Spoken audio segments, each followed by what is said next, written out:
Imagine this, a boy with a lightning scar, living trees that punch, a sword pulled from a hat, all of it, borrowed from a guy who smoked a pipe and wrote in a trench. JRR Tolkien didn't just inspire Harry Potter, he built the blueprint. That's right, Aurora, and today we are going to talk about that. We're actually connecting the two massive franchises, Harry Potter and Lord of the Rings.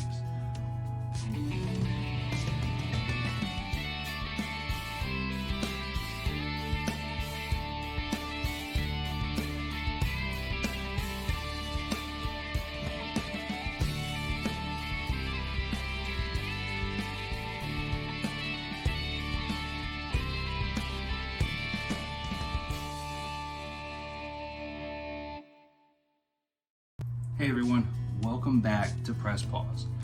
If you enjoy the content, please like, share, and subscribe to the channel. It's not very much for you, but for us it does mean a lot. And hit that little notification bell so you can know when we publish new content here on the channel, okay? The Eyes of Sauron are watching, okay? And the Eye of Sauron is subscribed, but that still only counts as one! So today's video is Harry Potter couldn't exist without Lord of the Rings, okay?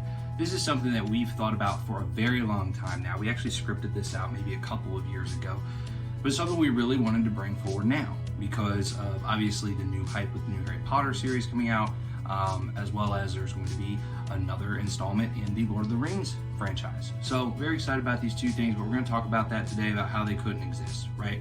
We're talking living trees, we're talking evil jewelry, prankster duos, and two wizards who, sacrificed themselves in different ways, but for the same type of cause, right? To defeat the Dark Lord. Now, grab your butterbeer or your ale, and let's dive in. All right, guys, the first point we're going to talk about here is the Whomping Willow and the Ents, okay? Living plants that fight back. Both of these are ancient creatures. They're angry trees with serious attitude problems. The Ents are living, breathing shepherds of the forest. They walk around, they actually move and things. They have feet. And the Whomping Willow is a magical bouncer outside of Hogwarts. So these two plants, very interesting aspects of the Harry Potter franchise and Lord of the Rings. They are living, being plants that do fight back. So the second point we're going to talk about here are trolls. Both of these universes use trolls. They both love a large, dim-witted being as something they can use within their storytelling plot. And both of them do a really great job with this. In Lord of the Rings, we have cave trolls and mountain trolls. In the Harry Potter franchise, we see a mountain troll that actually gets into the girls' lavatory. So very interesting. They both have the same IQs and the same club they use as a weapon. We're actually going to be talking about traitorous tongues, okay? Two people that were very good at manipulation and very good at convincing people that they were on the right side of things when ultimately they were not, okay? So let's break this down. Let's look at the two. We got Wormtongue and we got Wormtail, okay? Both of them were servants of the Dark Lord. Both of them have gross, slimy names with worm in the name. Both of them betrayed their friends for power, as well as both of them influenced different leaders, okay? Theoden and the Ministry. Grima Wormtongue literally poisons, a king's mind, and Peter Pettigrew bit the hands that fed him from the Order of the Phoenix. It's the same archetype for both of these, different century, different stories, obviously, but both very similar in the way that they're adapted into the different works. We're talking about the fun of the franchises. We're talking about the pranksters, right? The comic relief, the ones we really love to see and hear, right? And that is Merry and Pippin. They launch fireworks, they get into accidental heroism, and they've stolen a few things here and there, right? So they're the pranksters, and Fred and George the exact same way. They've stolen a few things, they get into some trouble. They have intentional heroism with them. That's the difference there. But they launch fireworks as well. And Tolkien gives us the blueprint to these prankster comic reliefs. And J.K. Rowling added the punchline with the Weasley brothers. I think the Weasley brothers are much better of a pair than Merry and Pippin. But that's one of the few things we think was done better in the Harry Potter series when it comes to these coincidences of things that overlap. We're talking about stones. Both of them have stones, and I'm not talking about, stones as in like, you're not afraid of anything, that type of stones, like the manly type of thing. We're talking about stones that are hidden underground chambers, which is the Philosopher's Stone or the Sorcerer's Stone, depending on if it's the book or if it's the movie when it comes to the Harry Potter franchise. And then the other one is going to be the Arkenstone, which is hidden underground and buried and found by the dwarves in the Hobbit franchise. So very interesting here with these two different stones being a key piece. I think J.K. Rowling made this a little bit more effective and created more of a reason for this to be in the storyline than the Hobbit. That was just a random stone that was found, and we still don't know all the details about it, but we did find out everything about the Sorcerer's Stone. So both are guarded by creatures. One is Smaug the dragon, one is Fluffy the three-headed dog. So obviously that's a good comparison right there of how they're guarded. And then, they're the same MacGuffin. They really are. But they're hidden in different types of vaults. We're talking about secret societies or secret clubs, okay? This is going to be the Fellowship of the Ring and the Order of the Phoenix, okay? Both of them have secret missions to stop the Dark Lord within their universe, okay? And both of them lose members along the way. They have leaders, they have strong heroes that are going up against the Dark Lord, and they create this secret society of people to follow along the ways of good and make sure the Dark Lord does not prevail. So very interesting to see the two different types of secret societies here. We're talking about transformations, talking about the Animagi and the skin changer. Beorn was a skin changer. Essentially, he was an animagus from Harry Potter. He just decided he was going to turn into a big giant bear.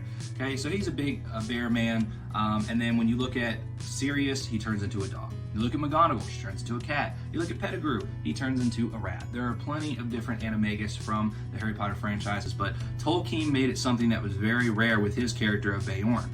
J.K. Rowling made it something that was a class that anybody can learn how to do if they really wanted to. All right, we're going to talk about pretty much the scariest beings from both of these, right? And we're going to talk about the Dementors and the Nazgul. Black robes, hooded figures, no face that we see. They steal hope, right? They steal hope, they spread despair.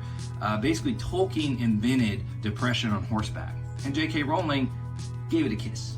All right, we're talking about wizards here, okay? Both of these franchises have wizards. Obviously, the Harry Potter franchise is made up of wizards. There's an assembly line of wizards you can look at. And from the Lord of the Rings franchise, there is one wizard.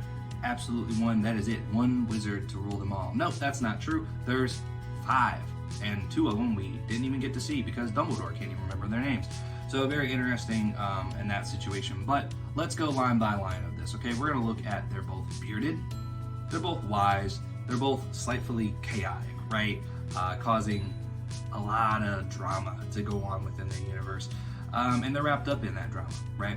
They both die sacrificing themselves for the greater good of the team and the greater good of beating the Dark Lord in their realm. And then they spend years researching the enemy. They are the ones that do the research and figure out how to defeat the Dark Lord in their realms. They send a young hero to their doom in Frodo and Harry. So both of them are sending a pig for slaughter. And I think just because of all those things aligning, it doesn't really seem coincidence to us. It seems like these two wizards were replicas of themselves. All right, guys, so the last one we're going to be talking about here, this is probably the biggest take of the entire video, and it's going to be Horcruxes. Okay, so the thing is, guys, our take here is that there was a Horcrux before Harry Potter was ever written, okay? The first Horcrux ever in existence of, writers was the One Ring. JRR Tolkien created the first ever Horcrux. He just didn't put that name to it, right? So the reason why we have this here is because both of these objects, Horcruxes in the Harry Potter mythos and the One Ring, they are tied to an object, okay? It's your soul in that object, allows you to live on past death.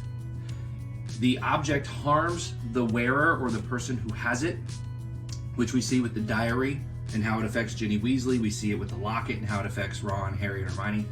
And then it drives a wedge between friends because of that. Within the stories, that's something of the dynamic between the ring and the Horcruxes. We also see it must be destroyed in a specific manner, whether it's a location or whether it's a specific ritual or object that is able to destroy it. This is something that goes along with both of these. And I think, the Dark Lord seeks it obsessively in both of these, universes. The Dark Lord of each universe obsesses over this. And the One Ring, in our opinion, is in fact a Horcrux. And Voldemort just ended up making 7 of them. Okay, so JRR Tolkien invented soul splitting. Okay, but J.K. Rowling made an assembly line of it and made it something where there was multiple ones in her universe. Alright guys, so that's going to wrap up the video for us. So yeah, Harry Potter didn't just borrow from Lord of the Rings. In our opinion, it was built on the foundation that was already laid by Lord of the Rings, okay? Tolkien gave us the myth, and J.K. Rowling gave us the magic.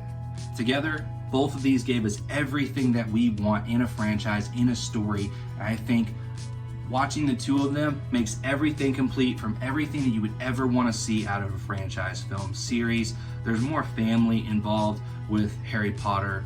There's more lore and mythology when it comes to Lord of the Rings.